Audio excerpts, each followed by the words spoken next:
Спрей за момент. Не мигай. Не откъсвай поглед.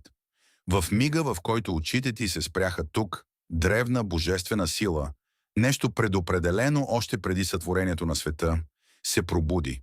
Ти не си попаднал тук случайно. Не си се лутал безцелно в безкрайността на социалните мрежи. Те те извикаха. Понякога небето шепне тихо, но това не е шепот. Това е свещена намеса, духовен знак стоп, издигнат пред самата ти душа. Нещото, което предстои да чуеш, вече ехти вътре в теб. Това не е просто съдържание, нито мотивация, нито вдъхновение. Това е откровение. Послание, преплетено с нишките на съдбата ти още преди времето да започне. Послание от самия Бог. Той казва: това е твоят истински път. Не се отмествай, защото ако преминеш покрай тези думи, ще изпуснеш ключа, който може да преобърне следващата глава от живота ти. Вдишай бавно и любимо дете на Всевишния, защото няма да чуеш просто утеха, а посока. Небето е наблюдавало търпението ти, съзнанието ти, обсебено от хиляди въпроси и скритите битки в душата ти, които никой не забелязва. Носил си болката с твърдост, отговорността с достоинство, а разочарованията с смирение. Сега Бог влиза в този миг, за да отговори на гласа на твоето сърце и да ти открие нещо по-дълбоко, отколкото си позволявал да чуеш досега. Ти не се лутеш. Ти не си забравен. Не си резултат от случайност. Ти си създаден с точна цел. И тъкмо затова духът ти е неспокоен, затова познатите неща вече не могат да задоволят глада ти. Затова старите цикли започват да те стягат, да те дразнят, да ти пречат да продължиш. Бог те връща по пътя на истинското ти призвание. Не си създаден да гониш безбройни възможности или да се вписваш навсякъде. Ти никога не си бил призван да носиш очакванията на хора, които не познават твоята мисия. Той търси да изчисти шума и да изтръгне разсейващите те врати. Не за да те накаже, а за да опази и усили дара, който носиш. Помни, че целта не живее в светските признания. Тя расте в шепота, който Бог нашепваше на душата ти, преди още да си проплакал. Преди да те образувам в утробата, те познавах, казва Словото, Йеремия 15. Бог не е гадаял твоята задача, Той я е вплел в ДНК като ти. Създаден си с замисъл, дарен с мисия и отделен със смисъл. Днес Той ти напомня. Призванието ти не е кариера, защото длъжностите идват и си отиват. Не е титла, защото тя избледнява. Не е аплодисментът на тълпата, защото тя продължава напред. Твоето призвание е да ходиш с Бога, да отразяваш Бога, да носиш Бога и да разкриваш Бога. Всичко друго е второстепенно. Твоята цел е послушание, не съвършенство. Съгласие, не представяне. Преданост, не слава. Чувстваш ли тежест в душата си?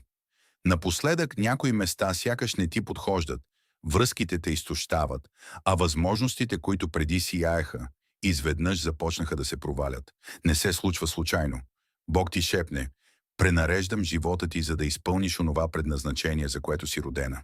Ти духовно си пораснала и е време да оставиш зад гърба си всичко, което вече не отговаря на новото ти призвание. Битките, през които си минала, не са били неволи, а уроци в тренировъчен лагер. Сърцераздирателните разочарования не са наказания, а пренасочване към по-доброто. Забавенията не са откази, а подготовка. В повишаването на капацитета ти стоят натискът и изпитанията. Те извайват дълбочина. Погледни примера. Исус премина през година на приготвяне, преди да се отдаде на мисията си. Йосиф в тъмницата усвои мъдростта, която го издигна. Давид бе пастир и боец, преди да стане крал. Мойсей скита 40 години, преди да поведе народа. И ти, мой любими, имаш своите дни на формиране, за да влезеш в това, за което си създадена. Бог никога не закъснява, никак не е объркан, нито мълчи.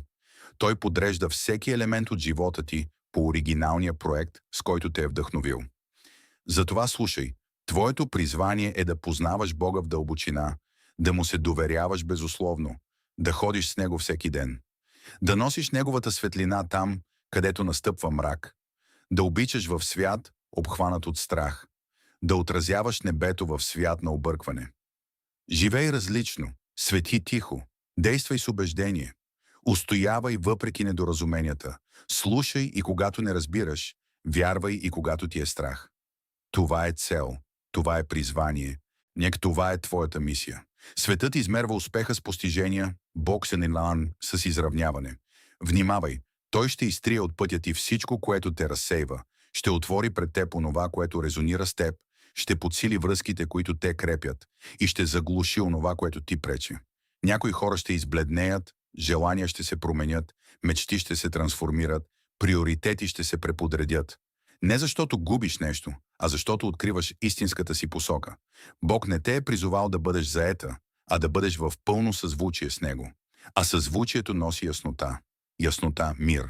Мир – движение. Движение – пълнота.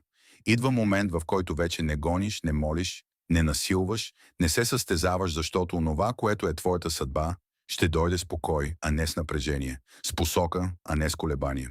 Бог те въздига не заради внимание, а заради твоята задача. Влизаш в сезон, в който духът ти най-сетне ще почувства дома си в призванието. Там, където всичко, вложено в теб от Него, ще разцъфти естествено. Където целта става твой компас, послушанието, сила, а Бог център. Любими, не си закъсняла. Точно тук, точно сега Бог може да те достигне.